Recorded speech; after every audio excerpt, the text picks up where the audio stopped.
እዙي ድምጽ ዲሞክራሲያዊት ኤርትራ ድምጽ መሰረታት ግንባር ሀገራዊ ድሕነት ኤርትራ እዩ ኣብ ውሽጢ ሃገርን ኣብ ስደትን ትርከቡ ክቡራት ዜጋታትና ብዙ ሰላምታና ይብጻሕኩም ሰላም ራህዋን ቅሳነትን እናተተመና ናይ ሎሚ መደባትና ነመሓላልፈልኩም ሰናይ ምክትታል ይግበረልኩም እናበልና ትሕዝቶ ናይ ሎሚ መደባት ዝስዕብ ክኸውን እዩ هذه هي صوت القاعدة لجبهة الإنقاذ الوطني الإريترية. موضوعنا اليوم سيكون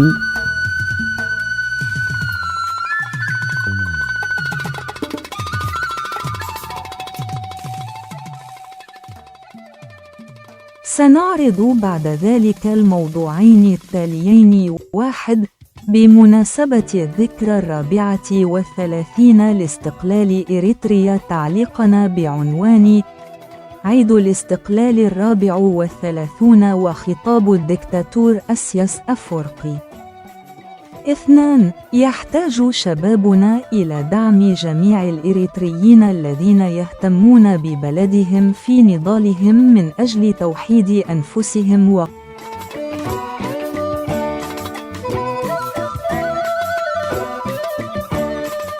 وسنعرض نضالهم تحت عنوان وموضوعه هو يجب علينا دعم ورعاية نضال شبابنا.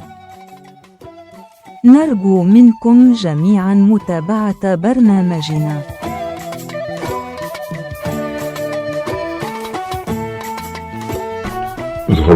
خبركم تخاطرتنا قبل ما يوعلنا مجمرتا انقوع مبل 34 عمتنا تسنة إيرترا قعكم بمبال نزيل السعبة خلطة أرسات كنا قربنا بمجمرة مبل 34 تسنة إيرترا مدير ديكتاتور إسياس أفورقي بزبلار السيناتنا حتتا قتلنا أبزلو مؤوان أبزكاي زلو قالسي من إسياتنا زحرفو زلو تسقن كركونتات التحساسابن نحنا دقفين يدليو تلزخونة كله بهاجر زقدسن زقارسزي نفز متعاي وردو خساقرو زدرلي زخونة يخون إرتراوي لذي خيزلونا من إسيات من قسقاسن قارسن كرقش لزلو لذي بزملكت قارسي متعاي تسكامي حدري من إسياتنا كندقفون كل حقون القباء بزبل أرستي ناتنا رئيتو كنا قربينا كتقطعتلنا بخبري نعد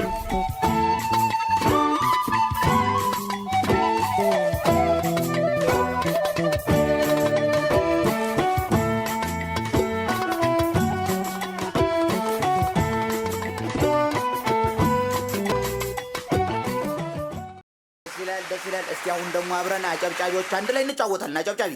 አጨብጫቢ ነኝ ዓለም ያወቀኝ አጨብጫቢ ነኝ ሀገር ያወቀኝ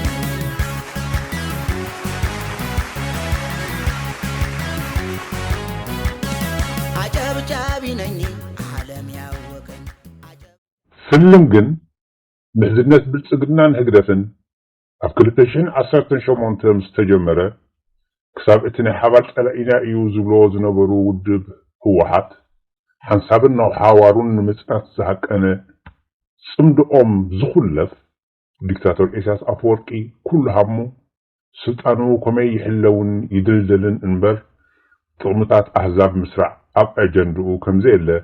دقاقي منات عزيفنا إنا نزي بزبالة أنا مبراهن مزخارن زاكل بحيث الزبالة كل التشعين عصر شمونته كسب كل التشعين إسران حموشن أبسفل عليها قات أمتات ننهر حروز قاج أو تراي زي كونس نيلك السوات نايم استفحال تفطر أو أعمي معرخن دي كم زي السنع زغرح حيث الزبالة رخبطات نايز حمكت ألبو قبات السرعات جاندقون تذكرات كنقدم هنا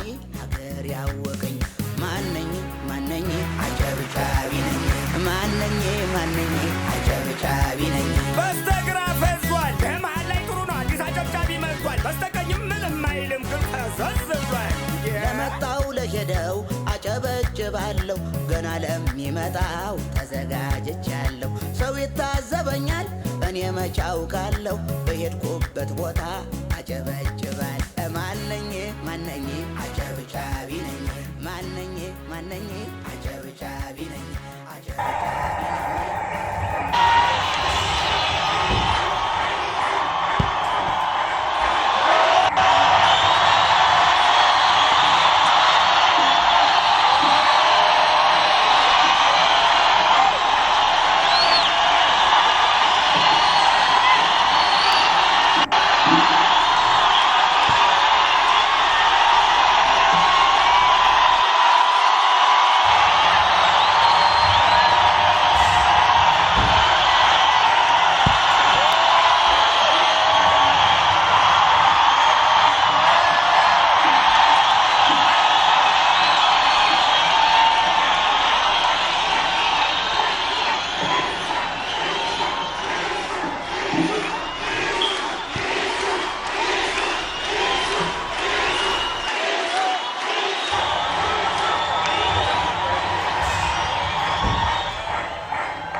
ክቡር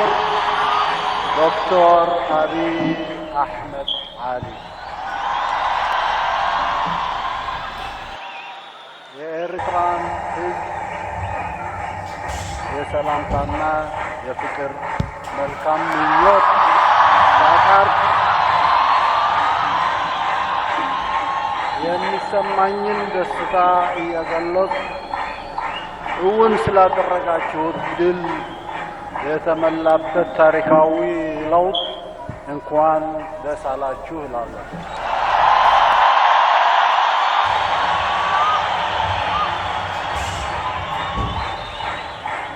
ያለፈው በባህላችንና ታሪካዊ ጥልቅ ጥቅሞቻችን አንጻር ጥላቻና ቂም በቀል ውድመት ለመንዛት የተሞከረውን ሴራ አሸንፈን ለልማት ብልጽግናና መረጋጋት በሁሉም መስክና ግንባራት አብረን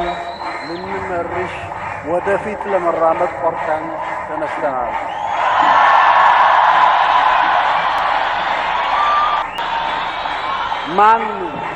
ማንም ፍቅራችንንና ስምምነታችንን ለመበተንና ለማዋቅ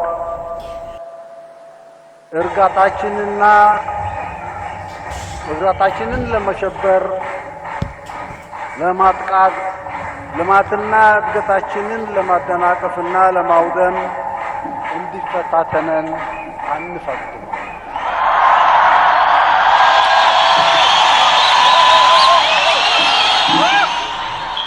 በጋራ ጥረታችንና የከሰርነውን አስመልሰን ለመጪ ጊዜ ግዙፍ ኩነታዎች ሰርተን እንደምናሸንፍ ደግሞ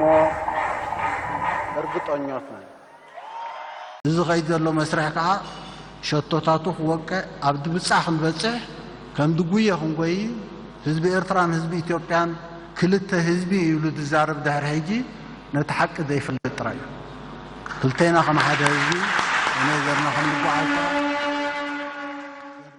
ሳልሳን ሓዘን ዙርያ ኣብ ኣዝዩ ፍሉይ ኣጋጣሚ ዝምረቕ ዘሎ ህዝቢ ኤርትራን ህዝቢ ኢትዮጵያን ደዳግማይ ሓርነቶምን ናጽነቶምን ኣብዒሎም ታሪኻዊ ኪዳኖም ኣሐዲሶም ብፍስሓን ቆራጽነትን ብሓባር ንሓባራዊ ራህዋን ቅሳነትን ክምርሹ ኣብ ዝብገስሉ ዘለዉ እዋን ይካየድ ስለ ዘሎ ጽምብል 31 ዙርያ ፍሉይ መቐረት ኣለዎ።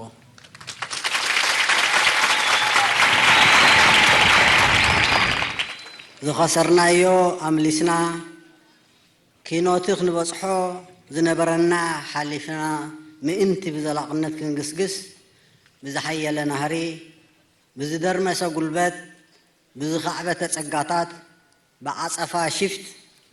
ብዝወርጸጸ ውዳበን ምሕደራን ክንዓይ ታሪኻዊ ግዴታ እዩ። ምንም ዘዛንን ዘጠራጥርን የብልናን ከም ንዕወት ከዓ ርግጸኛታት ኢና።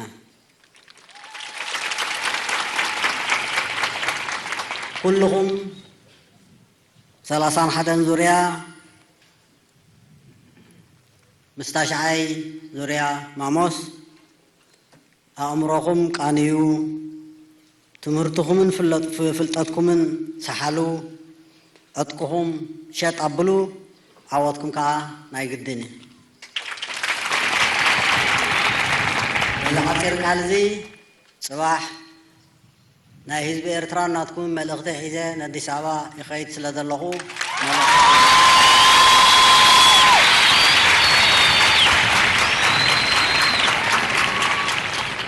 إذا خيط له مسرح كا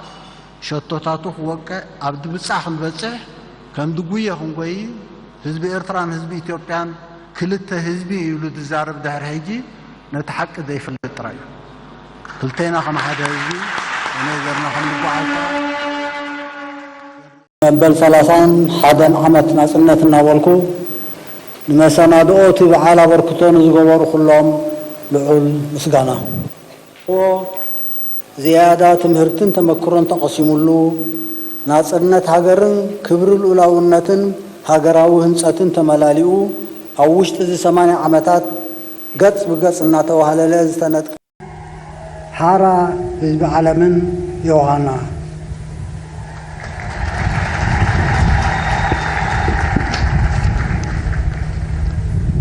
نزا عللتي أزستي إلا تناصرنا 33 نممعراق قاسقاسي مساند اوتات مدلاو أبركتون زغبرو كلهم كا مسغانا سالاتين حرنتون ناصنتون 5 عمتات تعاليسون تسويون أبزن زحلفا 33 عمتات كا مزنا بزيركبو قيه حربينينتن صنعتن ناصنتون لولاونتون زوحه حزب إرترا مسقدم ግንባርነትን ድርዕን ጀጋኑ ኃይልታት ምክልኻል ካብ ቅሰን ላዕሊ ዝባሃል የለን ቅሰን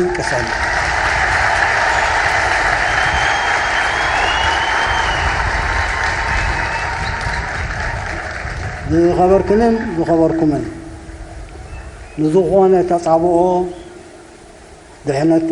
ድሕነታዊ ድልውነትን ኣቦትኡ እናሃለወ ግን ቀዳምነታትና هنصت ناس هاجرنا سلازخونه لمعتاو مدباتنا أعبينا أدمعنتون محيال حيزنا يوم صنحنا وطنا تورطيتنا ذا دل سقاطات أقوسنا ذا دل حدقتن مسواتنا قبرنا ودابتاتنا إنا درعنا خنسرهنا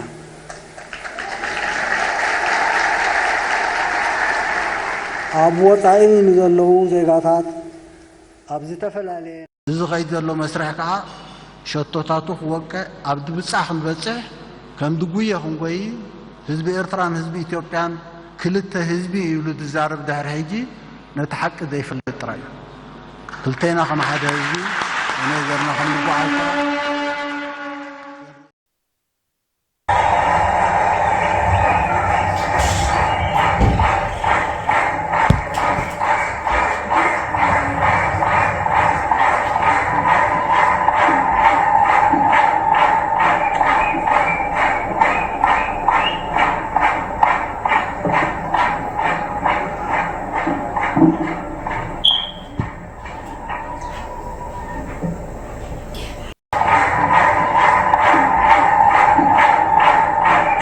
نحربنا حزب إرترا وشتنا وصعين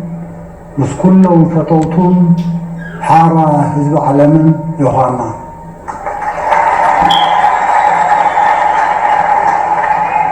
هذه كاب عمتنا عمت نادمقن نحيلن زخيت سنبلات نزانا 34 عمت زخرنا صنت بزتفلالي مسانادو اوتات قرما زلبسو كلهم ملؤتات يوهانا زلعخون لعل مسغانا أوستنا إذا حلف 4 عمتات تراي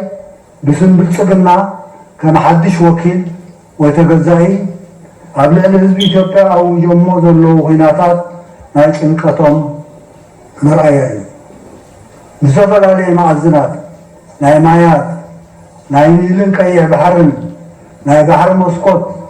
من حزب أورومو زي وكل أورومو ماسنا حساب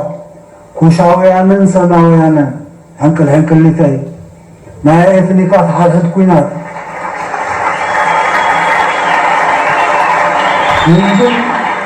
ህዝብን መሬትን ዓፈር ከም መድረኽ መጻወቲ ምዝማዝ ወዘተ ትዕንበራን መውጣቱን ኣሞታታ ህድማን ቅድሚት ጥራይ ክበሃል ዝከኣል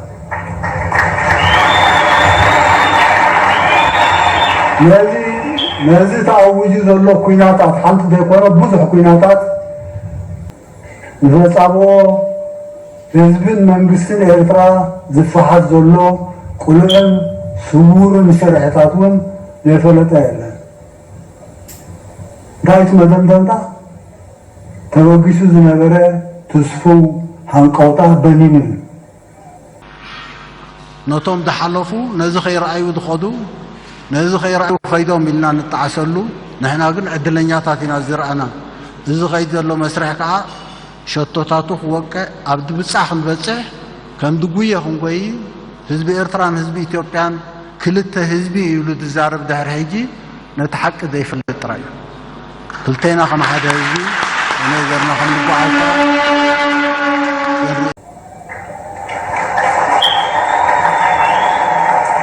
ህዝቢ ኢትዮጵያ እውን ሕርያታቱ ፈሊጡ ተቃውሞታቱ ከባራተ ይረአ ኣሎ ህዝብን መንግስትን ኤርትራ ብልዑል ተስፋን ብዘይ ዕቃበን ነቲ ተበጊሱ ተባሃለ ኢራማዊ ሪፎርም ዘይተቆጠበ ደገፍ መሃቦም በዚ ተኸሲቱ ዘሎ ሃንደበት ዘጣዓስን ዘሰክፍን የብሎምን እዚ ኸይድ ዘሎ መስርሕ ከዓ ሸቶታቱ ክወቅዕ ኣብ ድብፃሕ ክንበፅሕ ከም ድጉየ ክንጎይ ህዝቢ ኤርትራን ህዝቢ ኢትዮጵያን ክልተ ህዝቢ ይብሉ ዝዛረብ ድሕሪ ሕጂ ነቲ ሓቂ ዘይፍለጥ ጥራይ እዩ ክልተና ከም ሓደ ህዝቢ ነገርና ከም ንጓዓልታ ህዝብን መንግስትን ኤርትራ ብልዑል ተስፋን ብዘይ ዕቃበን ነቲ ተበጊሱ ተባሃለ ኢራማዊ ሪፎርም ዘይተቆጠበ ደገፍ መሃቦም በዚ ተኸሲቱ ዘሎ ሃንደበት ዘጣዓስን ዘሰክፍን የብሎምን አጨብጫቢ ነኝ ዓለም ያወቀኝ አጨብጫቢ ነኝ ሀገር ያወቀኝ ማነኝ አጨብጫቢ ነኝ ማነኝ አጨብጫቢ ነኝ በስተግራ ፈዟል በመሃል ላይ ጥሩ ነው አዲስ አጨብጫቢ መጥቷል በስተቀኝም ምንም አይልም ግን ተዘዝዟል ለመጣው ለሄደው አጨበጭባለሁ ገና ለሚመጣው ተዘጋጅቻለሁ ሰው ይታዘበኛል እኔ መች አውቃለሁ በሄድኩበት ቦታ አጨበጭባል ማነኝ አጨብጫቢ ነኝ ማነኝ አጨብጫቢ ነኝ ዓለም ያወቀኝ መበል 34 ዓመት ነጽነት ኤርትራን መደረ ዲክታቶር ኢሳያስ አፈወርቂ ለመጣው ለሄደው አጨበጭባለሁ ገና ለሚመጣው ተዘጋጅቻለሁ ሰው ይታዘበኛል እኔ መች አውቃለሁ በሄድኩበት ቦታ አጨበጭባል ማነኝ አጨብጫቢ ነኝ ማነኝ አጨብጫቢ ነኝ አሕዛብ ዓለም ነጽነትን ሓርነትን ክቃለሱን ከለዉ እቲ ቀንዲ ምኽንያት ሰላምን ሓርነትን ናጽነትን ሰፈነ ሃገርን ምስራትን ብተሳትፎ ህዝብን ድልየትን ጸደቀ ብልዕልና ሕጊ ዝምእዘዝን ዝካየድን ሕብረተሰብ ንምምስራት እዩ ሰላምን ልዕልና ሕግን ዝድለየሉ ምኽንያት ብሩህን ተስፉን መጻኢ ንወለዶታት ዘገልግልን ብድለት ህዝቢ ዝምስረትን ዘልግስን ስርዓታት ተግባራዊ ንምግባር እዩ ኣማሲኡ መነባብሮ ህዝቢ ብማዕርነት ምርጋጽን ምሕያሽን ድማ የገልግል ህዝቢ ኤርትራውን ን30 ዓመታት ብረታዊ ገድሊ ካየድ ዝተገደደሉን ሰር ዘይብል መስዋዕት ዝኸፈለሉ ምኽንያት እቲ ኣብ ላዕሊ ተጠቂሱ ዘሎ ድሌት ዝኾነ ህዝቢ ንምርጋጽ ድማ እዩ ሓላፍነት ከም ስርዓት ወላውን ገባቲ ስርዓት ይኹን እንተወሓደ ሓደ ግዜ ኣብ ዓመት ንጹር ዝኾነ ምጣነ ሃብታውን ቁጠባውን መደባት ብኣሃዝ ዝተሰነየን ሳይንሳዊ ቁጠባዊ ቀይድታት ተኸቲሉ ንህዝቢ ከቐርብን ብሞያውያን ክኢላታትን ፍጸንዐ ስኑ ጸብጻብ ከዘጋጅውን ናይ ግድን ይኸውን ብዘይካ እዚ إذا حالف عامتات متأنا هبطاون قطبها ومدبات زحلف مسرح نايمة تنتهن مقلاتن حلافنتن قديتان كابن هزب زخبرن بهزب سمتن سرعة تصبيو قديتاو تصبيو سلامن كناتن بزملكت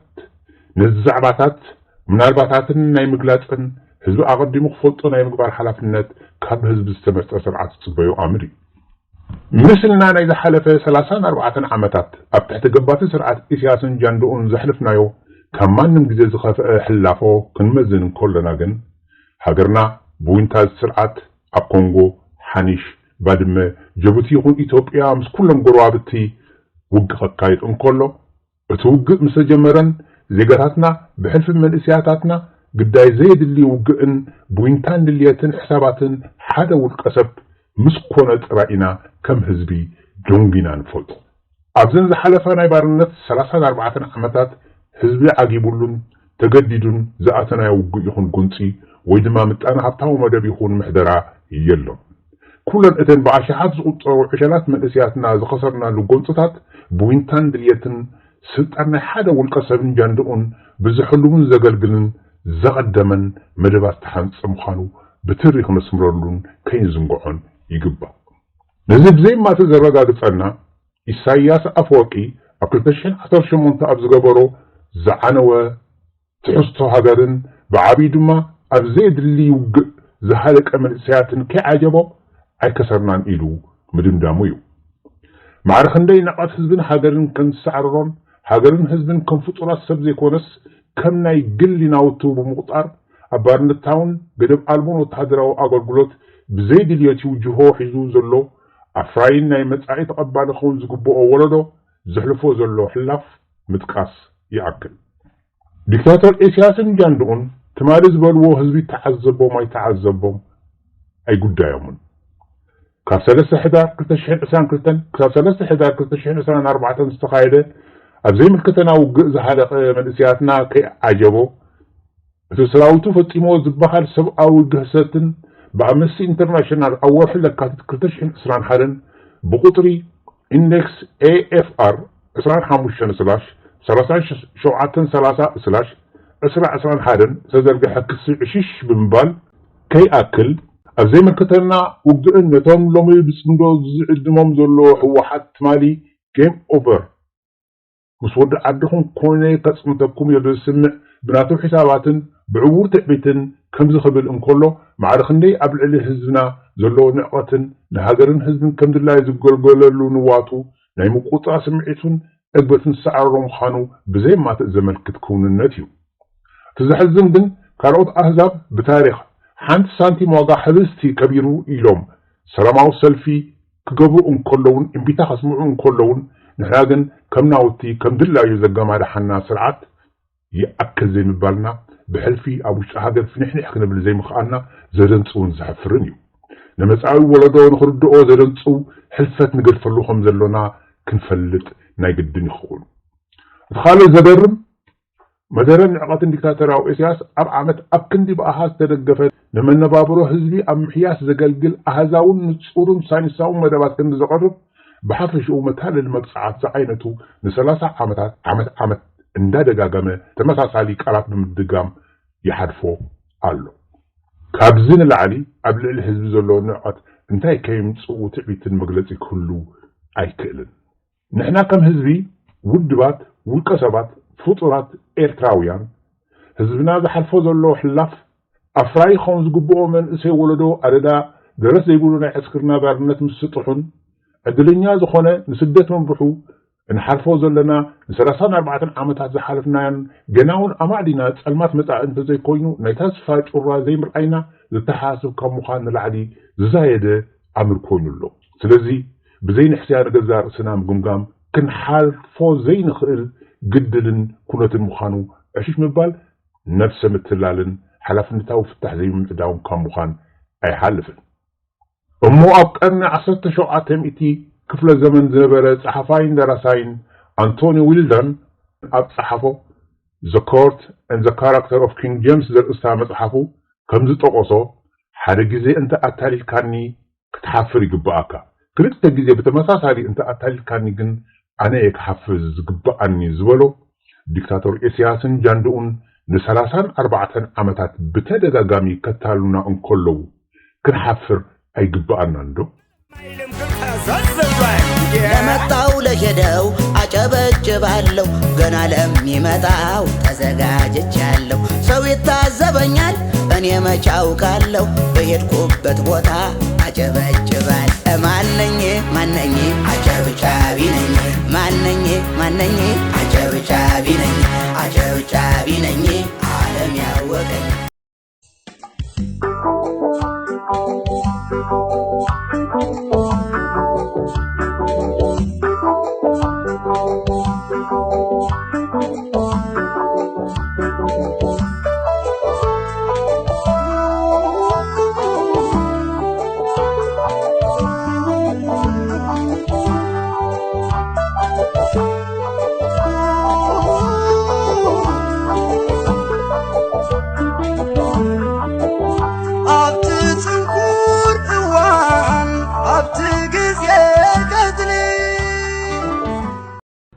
ቃልሲ መጻኢ ተሰካሚ ሕድር መንእስያትና ክንድግፎን ክንሕብሕቦን ይግባእ ገና ብንእሱ ከይተኸለ እግሪ በላዕትና ጽሪቱ መሲሉ ትሓሊ መታን ክትዕመል ካብ 1941 ዓመተ ምህረት ጀሚሩ ዝካየድ ዘሎ ቃልሲ ህዝቢ ኤርትራ እቲ ቀንዲ ቀላሲን ወዳብን ብምዃን ዝስዋዕ ሸነኽ ሕብረተሰብና እቲ መንእሰይ ወለዶ እዩ ኣብ 40ታት 50ታት 60ታት 70ታት 80ታትን 90ታትን ህይወቱን ኣካሉን መጻኢ ዕድሉን ብጃ ሃገረይ ብምባል ንኸቢድን ነዊሕን ጽንኩርን ኩነታት ተረኽቦታትን ተሳጥሐ ብዓብዩ መንእሰይ ወለዶ እዩ ዓወትን ኣሳልጦን ግን ካብ ሰማይ ዝወርድ ህያብ ዘይኮነስ ማዕሪኽንደይ ውድባኻ ኣደልዲልካ ብመትከልን ንጥቕሚ ህዝቢ ብዘይ ኣፈላላይ ትሕንፅፆን ትጋደልን ወሳኒ ክኸውን እንከሎ ቁኑዕ ዕላማን ሓቅን ስለ ዘለካ ግን ትዕወት ማለት ኣይኮነን እንታይ ደኣ ነቲ ንህዝቢ ይጠቅም እዩ ትብሎ ኣማዕዲ ዝጠመተ መደባትን ናይ ርሑቕን ቀረባን እስትራቴጂ ሓንፂፅካ ብክኢላታትን ውፍያትን ማእከልነት ብዝሓለዎ ኣገባብ ክምርሐን ክውደብን ክካየድን እንተዘይተኻኢሉ ፃዕርታት ዝበዝሐ ኣካል ናይቲ ውዳቢኻ ብተበለፅቲ ጸለውቲ ኢና በሓልቲ ጥቕሞም ጥራይ ዝዕጥጦም ተዋሳእቲ ብዓብዪ ድማ ንዓና ተመሲሎም ምሳና ካባናን ላዕሊን ዲክታቶር ክፀርፉን ክጭድሩን ዘይሓንኩ ናይ ህግደፍ ልኡኻት ብውሽጢ በተንቲ ክትሳጥሐን ፃዕርታትካን ተወፋይነትካን ኮንቱ ናይ ምትራፉ ኣኽእሎን ምናልባትን ከም ዘሎ ብዝግባእ ምግንዛብ የድሊ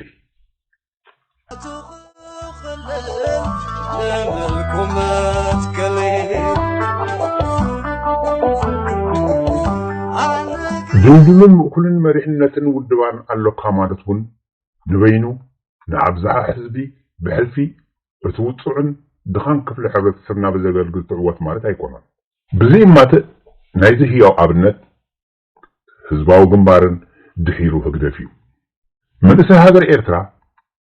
እቲ እንኮ ቀላስን ተሰካምን ኣብዚ መዋዕለ እንካይዶ ዘለና ሓርነታዊ ቃልሲ ምዃኑ ኣይካትዕን እዚ ሓቂ እዚ ተገንዚብና ኩሉ ሃገራዊ ሕቶ ዝዕጥጦን ይቃለስ እየ ዝብል ውልቀ ሰብ ውድብ ሰልፊ ምንቅስቃስ ይኹን ሃገራዊ ማሕበራት ንቃልሲ መንእስያትና ኣብ ምድንፋዕን ምትባዕን ቀዳማይን ዘይሻሙን ሓላፍነት ከም ዘለዎና ክንግንዘብ ይግባእን የድልን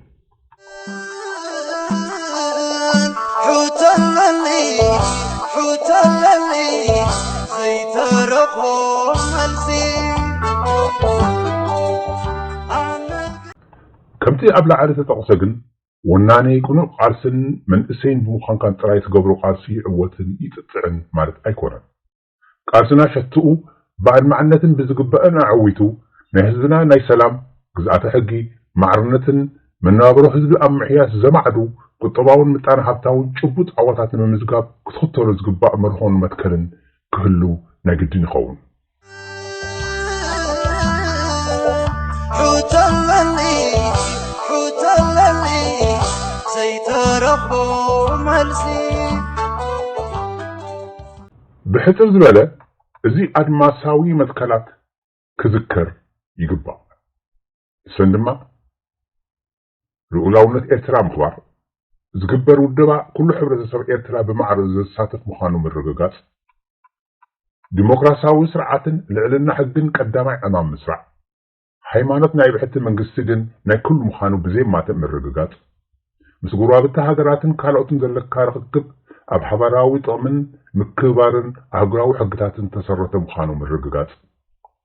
ኣብ ውሽጣዊ ጉዳያት ናይ ካልኦት ሃገራት ኢድካ ዘይምእታው ብተመሳሳሊ ነፍስኻ ምክርኻል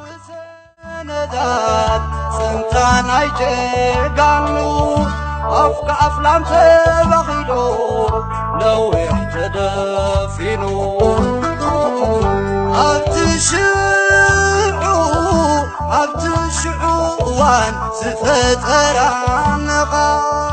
ኣብ ላዕሊ ተጠቒሰን ዘለዋ ከም ቀዳምነትን ዘይሕለፋን መትከላት ቁፅራ እንከለዋ ሕጂ እውን እንተኾነ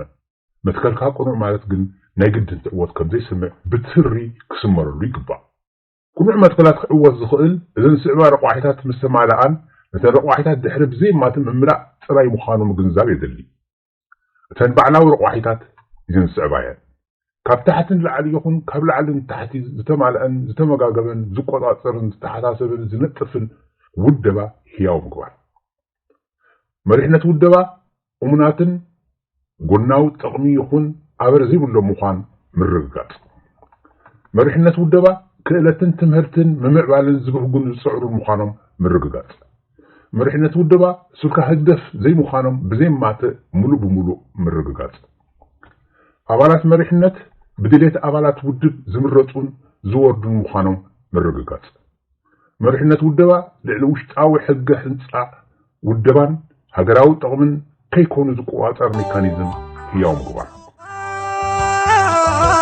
ንጹኻት ቀንፂሉ ኣነ ክሕባ እቲ ገርሂ ልቡ ኣበይ ኣቕሊብሉ ጀጋኑ ኣጽኒቶ ብኡ ተታሊሉ ሕጂ እውን እንተኾነ እዘን ኣብ ላዕሊ ተጠቒሰን ዘለዋ ረቋሒታትን መትከላትን ወላ ሚእቲ ካብ ሚእቲ እንተተሳኽዓ እንገብሮ ቃልሲ ዕወት ማለት ኣይኮነን ሓደ ኣገዳሲ ዓንዲ ክማላእ ናይ ግድን ይኸውን ንሱ ድማ ምጣነ ሃብታዊ ወይ ቁጠባዊ ትሕዝቶ እዩ ብዘይድልድሉን ህያውን ካልኦት ብርሑቕ ድዩ ብቐረባ ዘይቅይድዎ ቁጠባዊ ትሕዝቶ ክህሉ ናይ ግድን እዩ እቲ ምጣነ ሃብታዊ መዳይ እዘን ስዕባ ረቋሒታት ከማልእ ይግባእ ነፃ ዝኾነ ቁጠባዊ ትሕዝቶ ምኽዕባት ካልኦት ብዝህቡኻ ሓገዛት ናይ ፖለቲካዊ መካየዲ ናውቲ ከይገብሩኻ ምጥንቃቕ ኣብ ውሽጥኻ ብሽውና ከይህልው ምዕጋትን ምቅላስን በብእዋኑ ዕቱብን ቁጠባዊ ኦዲት ምግባር ቁጠባዊ ንጥፈታት ብዝምልከት ሙሉእ ብሙሉእ ግልጽነት ምህላው እዚ ጉዳመኛ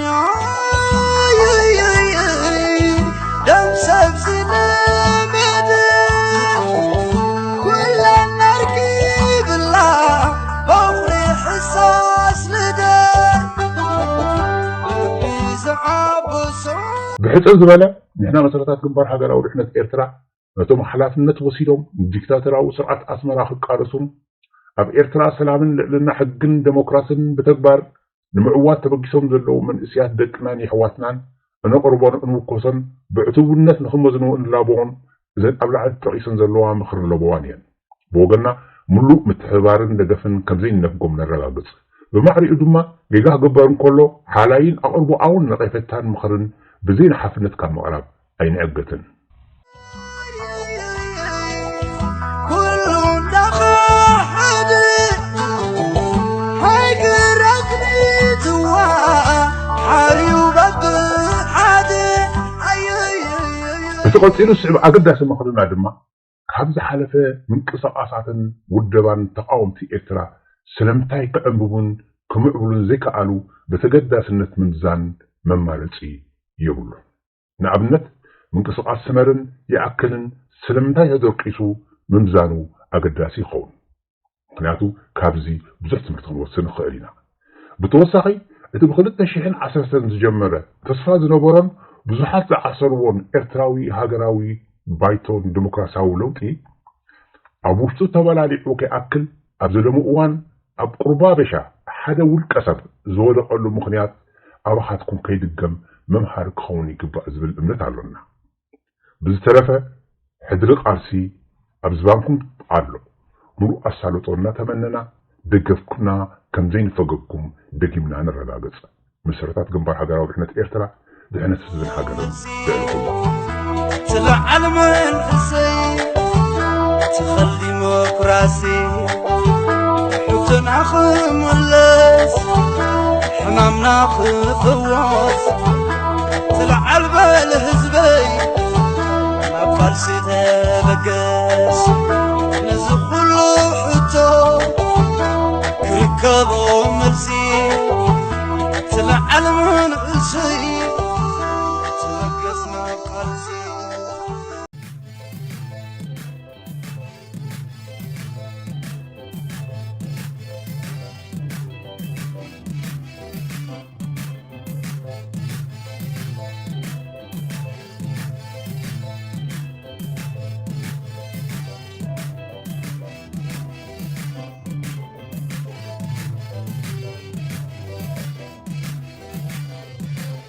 كسباب متسعين الراخب سلام نمني لكم حتى نلتقي في المستقبل نتمنى لكم كل الخير زي دمت ديمقراسياويت إرترا دمت مسرتات جنبار هاجراو دحنت إرترايو كبرات تخاتلتي مدباتنا مكتتالكم النامسجنا نايلومي مدباتنا أبزي ندمدم أبز متس زلقوان بحدش مدبات سجاب نراخب سنايك نيات نمني لكم زي دمت ديمقراسياويت إرترا دمت جنبار هاجراو دحنت إرترايو